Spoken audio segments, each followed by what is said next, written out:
आज का विषय है बोम प्रदोष व्रत कथा। पर ये एक प्राचीन काल की कथा है। एक नगर में एक बुढ़िया रहती थी। उसके मंगलिया नाम का एक पुत्र था। बुढ़िया को हनुमान जी पर बड़ी श्रद्धा थी। वह प्रति एक मंगलवार को हनुमान जी का व्रत रखकर यथाविधि उनका भोग लगाती थी। इसके अलावा मंगलवार को एक ना तो घर लीपती थी और ना ही मिट्टी खोदती थी। इस प्रकार से व्रत रखते हुए जब उसे काफ़ी दिन बीत गए तो हनुमान जी ने सोचा कि चलो आज इस बूढ़ी औरत की श्रद्धा की परीक्षा करें। वे साधु का वेश बनाकर उसके द्वार पर जा पहुंचे और पुकारा, है कोई हनुमान का भक्त जो हमारी इच्छा पूरी करे।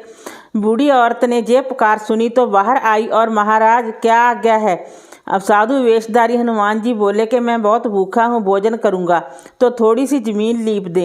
बूढ़ी औरत बड़ी दुविधा में पड़ गई। अंत में हाथ जोड़कर प्रार्थना की, हे महाराज, लीपने और मिट्टी खोदने के अतिरिक्त जो काम आप कहें वो काम मैं करने के लिए तैयार हूँ। साधु ने 3 बार परीक्षा करने के बाद कहा, तुम अपने बेटे को बुला, मैं उसे औंधा लुटाकर उसकी पीठ पर आग जलाकर भोजन बनाऊंगा।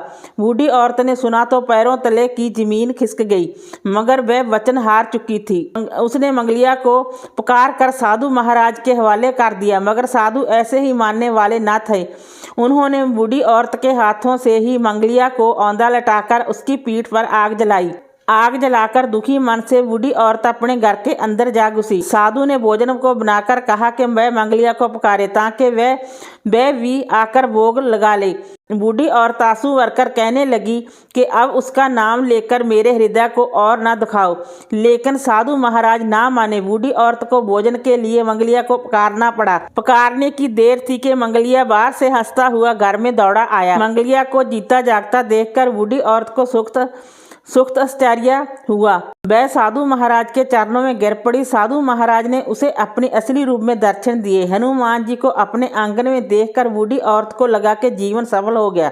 हनुमान जी ने बूढ़ी औरत को भक्ति का आशीर्वाद दिया। जय बजरंगबली की। हर हर महादेव। वीडियो अच्छी लगी हो तो लाइक कीजिए, शेयर कीजिए, सब्सक्राइब कीजिए। Thanks for watching this video.